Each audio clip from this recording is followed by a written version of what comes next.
My mother's voice still haunts me. Azura, don't come home again. You're no longer welcome here. That was the last thing she said before hanging up. No explanation. No reason. Just a cold silence where love used to be. I stood in the parking lot outside her gated mansion, holding a small box of things she'd left for me. Mostly old photos, ripped and torn. For weeks I thought it was something I'd done. Some mistake I couldn't remember. Until one morning my phone rang. "Miss Azura Monroe," a deep voice said. "This is Alan Reeves, your mother's financial advisor. I think you should know. Something's very wrong with your mother's accounts." My grip tightened around the phone. "What do you mean?" He hesitated. "She didn't cut you off out of anger, she was forced to. And that's when everything changed. When I say my mother erased me, I mean it literally. My keycard stopped working. My name was removed from the family trust. Even the framed photo of me in her living room, the one from my college graduation, disappeared overnight. I drove to her mansion that morning, desperate for answers. The same marble gates that once swung open for me stayed locked. A new guard stood there, expression blank. "I'm her daughter," I said, holding out my ID. He checked a clipboard, then shook his head. "Mrs. Monroe said no visitors.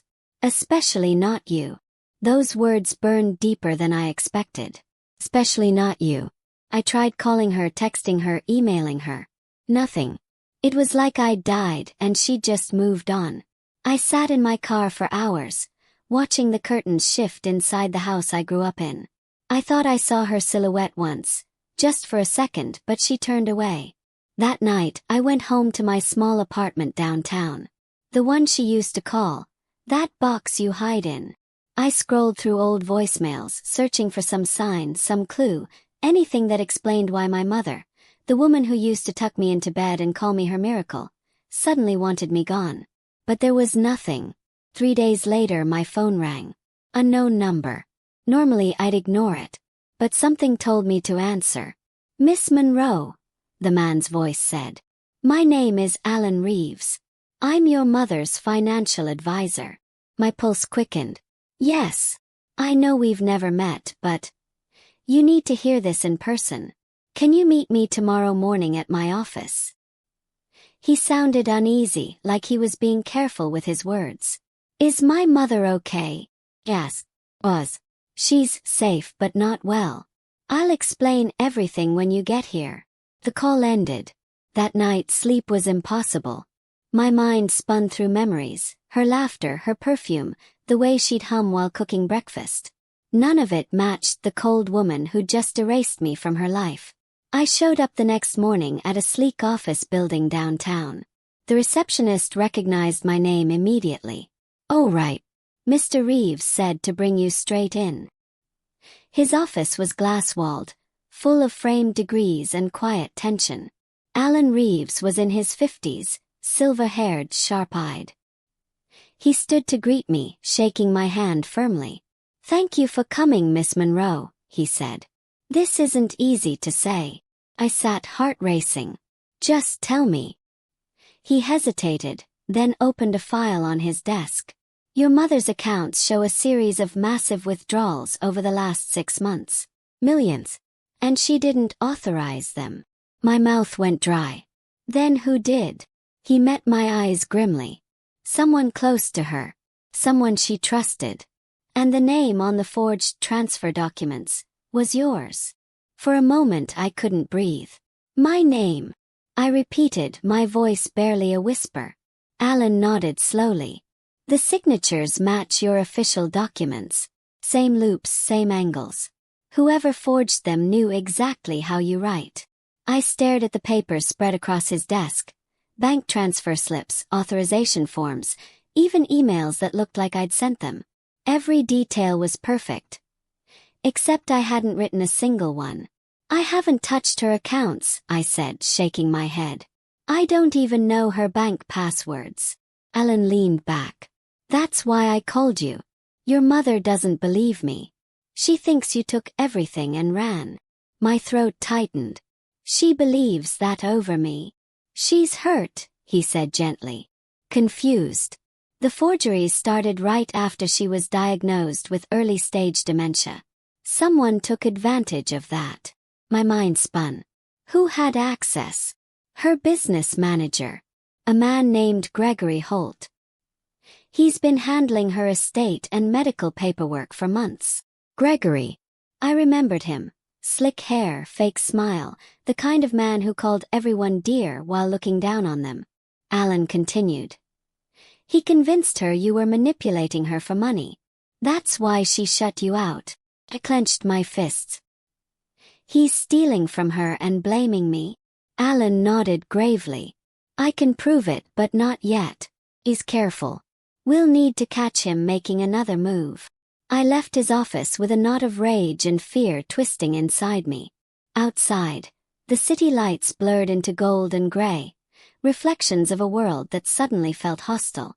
That night I pulled out an old photo of Mom and me, laughing at the beach, ice cream melting down our hands. I didn't do this, I whispered. And I'll prove it. Over the next week, Alan and I worked in secret. He monitored her accounts. I watched Gregory's every public move. His Instagram showed luxury watches, private dinners, and business trips that didn't line up with company records. Then one night, Alan called me in a panic. Azura, another transfer just went through. $500,000. Same fake signature. My blood ran cold. Trace it. I am, he said. And you won't believe where it's going. The next morning, Alan's voice cracked through the phone like thunder. The transfer went to a joint account belonging to Gregory Holt and Evelyn Monroe.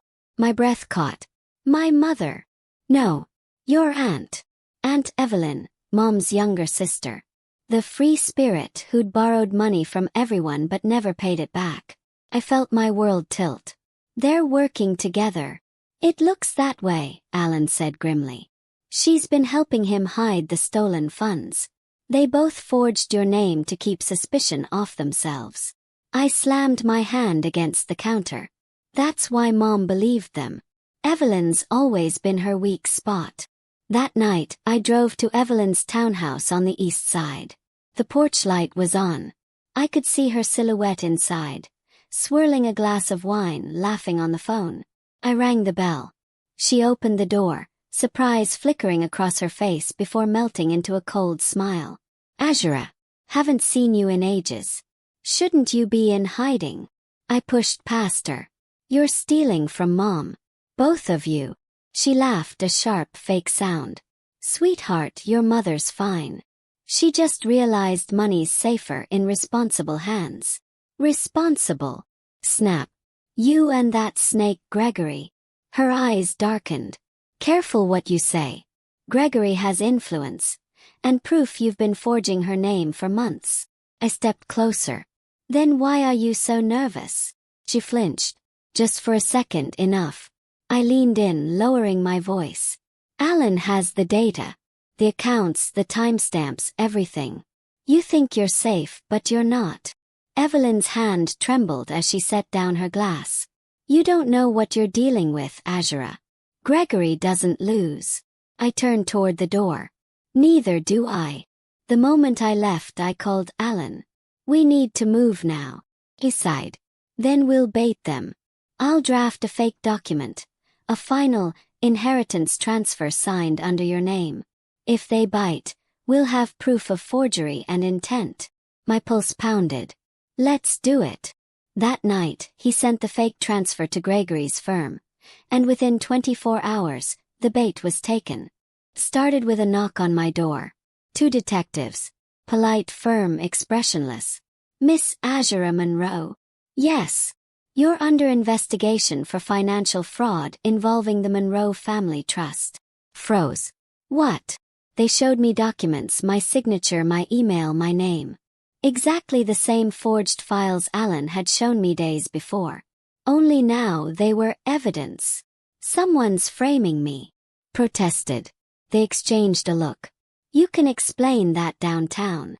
They didn't handcuff me, but the humiliation cut deeper than metal ever could. At the station, I sat in a cold interrogation room for hours. Every question felt like an accusation. I kept thinking of my mother, how she'd look at the news and believe I'd done it. But just as I started to lose hope, the door opened. Alan walked in with another man. Tall, suited, official. "This is Detective Ramos," Alan said. "He's internal affairs." I told him everything. Ramos nodded. "We've been watching Holt for months. You're not the first victim he's framed. We just didn't have a witness brave enough to help us until now." Relief hit me like air after drowning. They released me that evening with a warning. "Stay low." Gregory's desperate, cornered men do stupid things. That night, my phone lit up with a text from an unknown number. "You should have stayed gone, Azura. Next time the cops won't save you." My blood ran cold.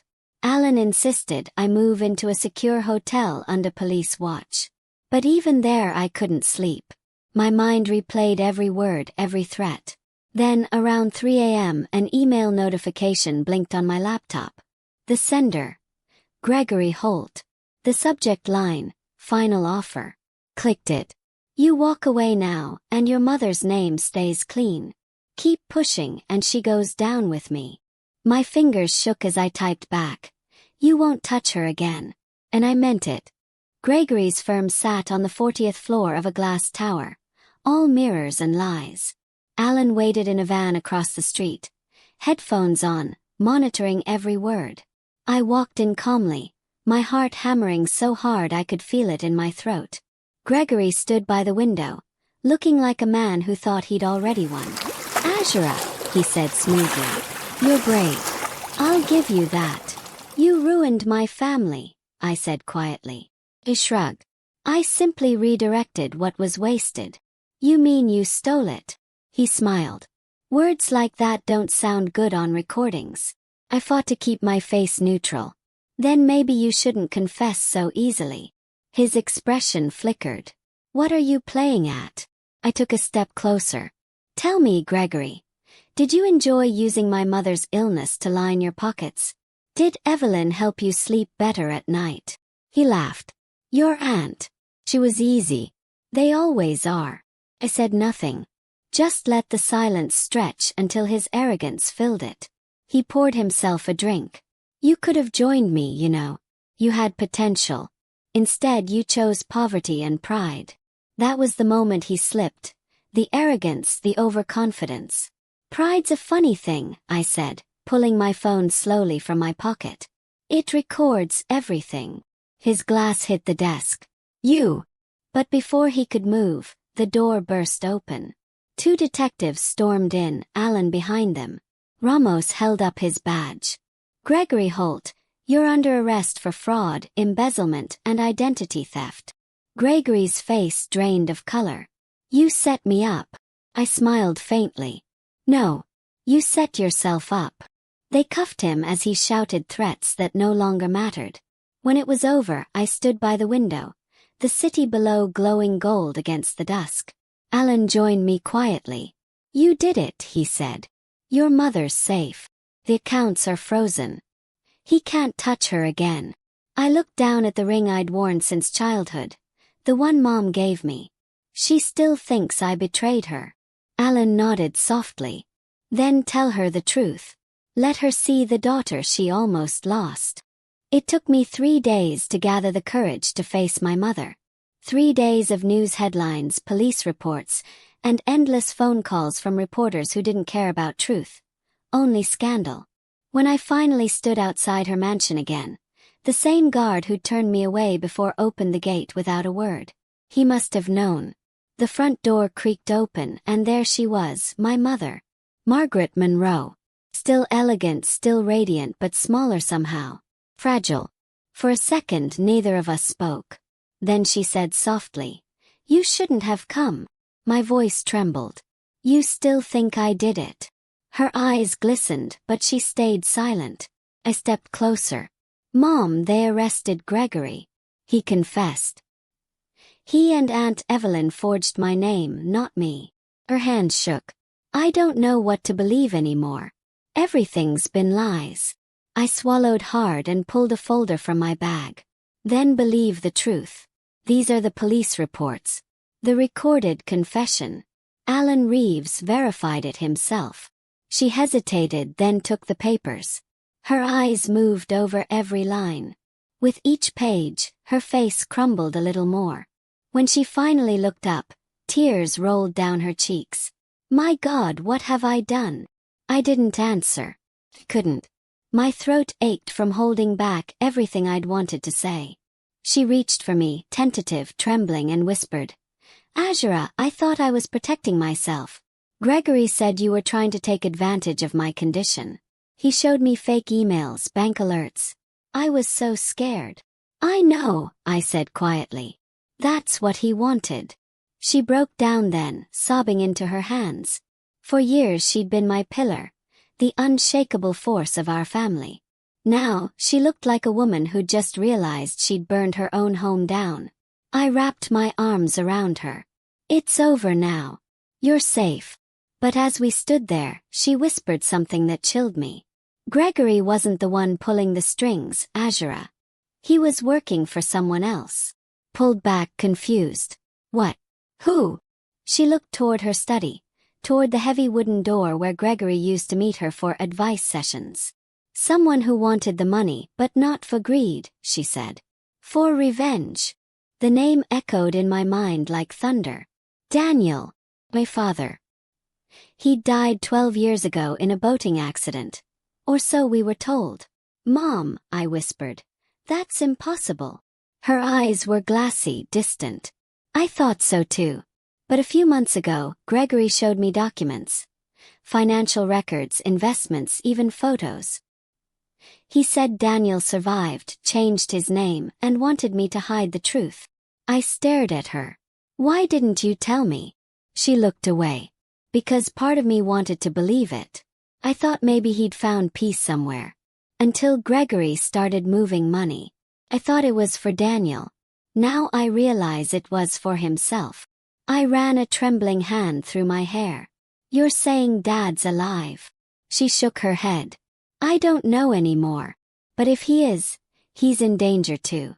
Gregory mentioned a partner. Someone named Dem. That's Daniel's initials. Alan called just as the conversation ended. Azura, you need to get out of there. We just traced another offshore account linked to Gregory's network. The withdrawals are still active. Someone's continuing his work. I looked at my mother. There's someone else controlling everything. Alan's voice was tense. Meet me at the office in 1 hour. Bring your mother. An hour later, we sat in Alan's office while he projected the new account activity onto the screen. This transfer happened this morning. $400,000 wired to a holding company called Marrow Investments. He zoomed in on the director's name. Daniel Monroe. Gasp. No. Alan frowned. This company was registered 3 years after your husband's supposed death. Felt dizzy. So he faked it. Alan nodded grimly. Or someone faked it for him. Either way, the next transaction is scheduled for tonight. If we can intercept it, we'll find whoever's behind this. Mom looked pale. You're saying Daniel might still be alive and stealing from me? Alan hesitated. Not necessarily. But we need to find out before the trail disappears. Clenched my jaw. Then we find him. As we left the building, my phone buzzed again. This time no number, just a voice message. Press play. Azura, it's me. Don't believe what they tell you. I didn't die. But your mother isn't who you think she is. The voice was unmistakable. It was my father. I replayed the message a dozen times, my hands shaking. It wasn't just similar, it was him. The same tone, the same rhythm. My father's voice. Mom collapsed into a chair, whispering, It can't be. He's gone, Azura. I saw the wreck. I buried his ring myself. Alan rubbed his temples. If this is real, someone's using advanced voice replication. Or he's been alive all along. I opened the file details. The message had been sent from a burner number in Vancouver. Alan, I said, can you trace this? He nodded. Already on it. 2 hours later we were on a plane. The address led us to a small, coastal cabin surrounded by pine trees and fog. Everything smelled of salt and decay. Alan stayed back while Mom and I approached the door. It opened before we could knock. A man stood there, older, thinner, eyes haunted. But those eyes, I'd know them anywhere. "Dad," I whispered. He nodded once, tears glimmering. "Azura, you look just like her." Mom froze. "Daniel." He looked at her like he'd seen a ghost. "I thought you'd never come." For a long time no one spoke. The air between them was heavy with years of grief and unspoken blame. Finally I said, "Why, Dad? Why fake your death?" He sighed. "Because I found out something that would have destroyed us all. Gregory worked for a private syndicate laundering political money through my company. When I threatened to expose them, they tried to kill me. So I disappeared." My stomach dropped. "And Mom's fortune. I thought it was protected. Gregory must have used my old identity to get to it. I've been tracking him ever since." Alan stepped forward. "If that's true, you have proof." Daniel nodded and handed him a small flash drive. "Everything's here, accounts, names, dates." Before Alan could plug it in, the window shattered. A single gunshot rang out. We dove to the floor. "Get down!" Alan shouted. Side tires screeched. Whoever fired was already gone. When we looked up, Daniel was bleeding, a crimson bloom spreading across his shoulder. "Call an ambulance!" I screamed. He gripped my hand, voice weak. "Finish it, Azura. End this for all of us." Then he passed out. Daniel survived surgery, but he was unconscious. Alan stayed at the hospital while I took the flash drive to his office. I couldn't wait. My hand shook as I plugged it in. Folders opened, thousands of them. Emails, transactions, names of government officials. Gregory had been part of a massive financial ring, and Mom's money was only a small piece of it. One file was marked, Inheritance Protocol M. Opened it. It detailed how Gregory planned to divert every Monroe asset after both my parents were declared legally incapacitated. He'd already set up power of attorney documents, forged in my father's name. "Alan," I said over the phone, "this is bigger than us. We need the feds." "I agree," he said. "I'll contact Agent Ramos from Financial Crimes." I uploaded copies to a secure server. Moments later the screen glitched, then went black. "They're hacking us," Alan said. The files started deleting themselves. I yanked the drive out, too late. Half the data was gone. Then my phone buzzed again, another unknown number. "You were warned, Azura. The truth dies with your father." Before I could respond, alarms wailed across the building. "Smoke! Fire!" I ran for the stairwell, coughing, eyes stinging. The heat was unbearable. I burst into the street just as the top floor erupted in flames. Alan's office gone. Firefighters swarmed, sirens screamed, chaos everywhere. When I looked up, I saw a figure in a dark coat across the street, watching. Even from a distance, I recognized the face. Aunt Evelyn. She smiled before disappearing into the crowd. I found her 2 days later, at a private gala in the city, draped in jewels she could only afford with stolen money. I walked in wearing a borrowed gown, calm but burning inside. Cameras flashed, champagne flowed, laughter filled the air. None of it touched me. Evelyn spotted me from across the room. Her smile froze. "You've got nerve showing up here." Smiled back. "Funny, I was going to say the same thing." We moved to a quiet corner, tension crackling between us. "I know everything," I said. "Gregory, the accounts, even Dad." She laughed softly. "Oh, sweetheart, you think this ends with Gregory? He was a pawn. Your father and I started this long before you could spell inheritance." My chest tightened. "You worked with him." She leaned in, whispering. "Daniel wanted out. I didn't. So I made sure his accident stuck. You should have stayed gone, Azura. I was merciful once. I won't be again." My pulse pounded. "You tried to kill your own sister's husband." I shrugged. "He was a liability. And your mother? A fool who couldn't manage the fortune she inherited. I did what had to be done." I took a slow breath, forcing a smile. You know, Evelyn, you're right. You did manage things brilliantly. He smirked. Finally, you see reason. Then I tilted my head toward the balcony above us. So did the FBI. Her smile faded. She looked up and saw Agent Ramos and 2 officers descending the stairs, recording every word. Evelyn tried to run, but the room erupted with chaos as officers closed in. I stood still, heart racing, tears blurring my vision.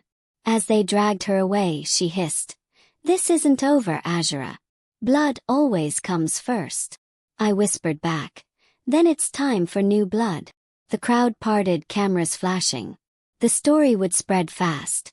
The Monroe name, once poisoned, was finally free.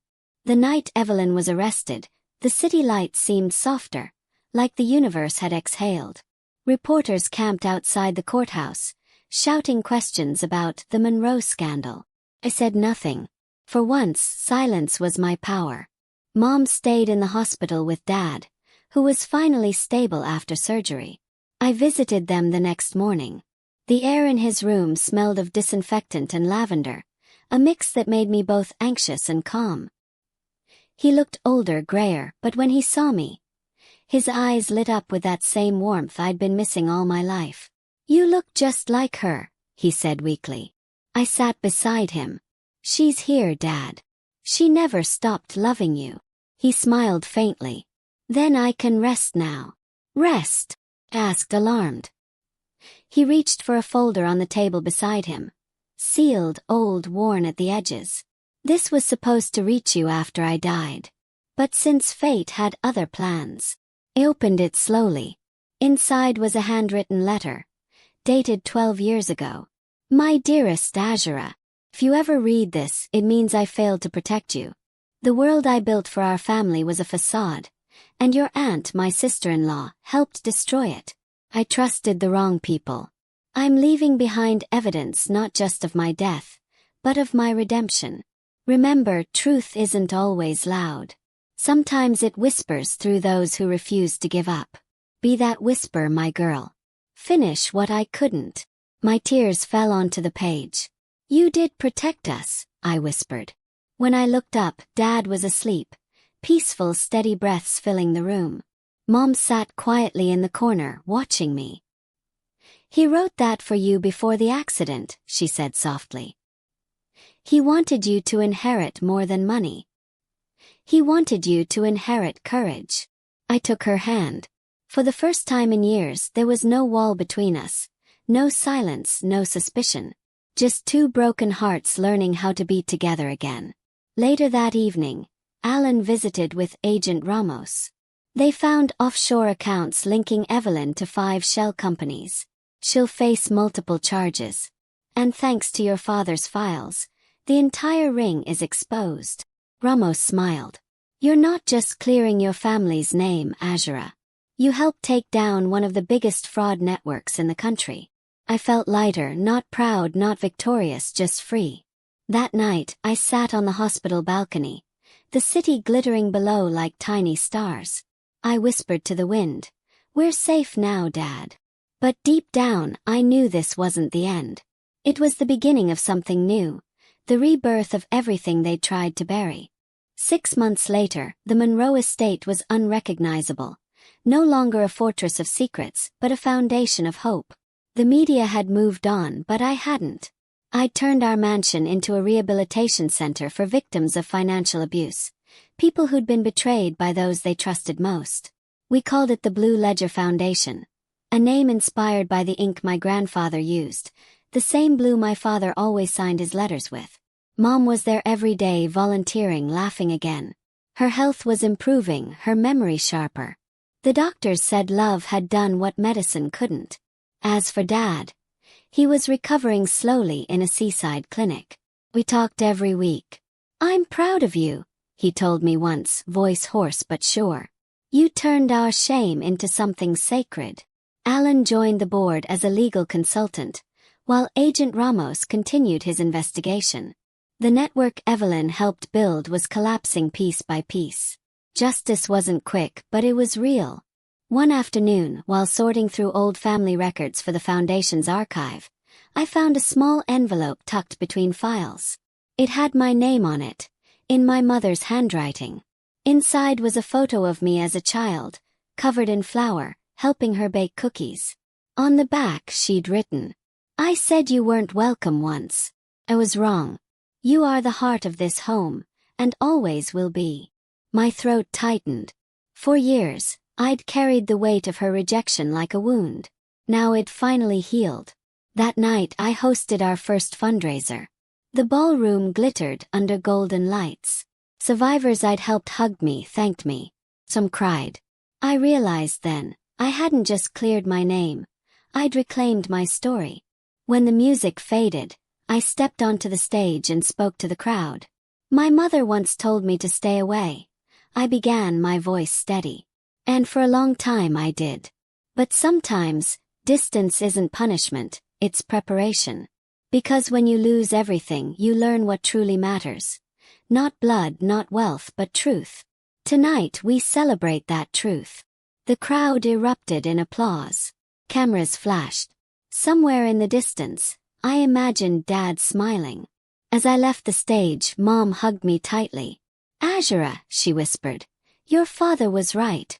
You were always the brave one." I smiled through tears. Maybe. But I learned from the best.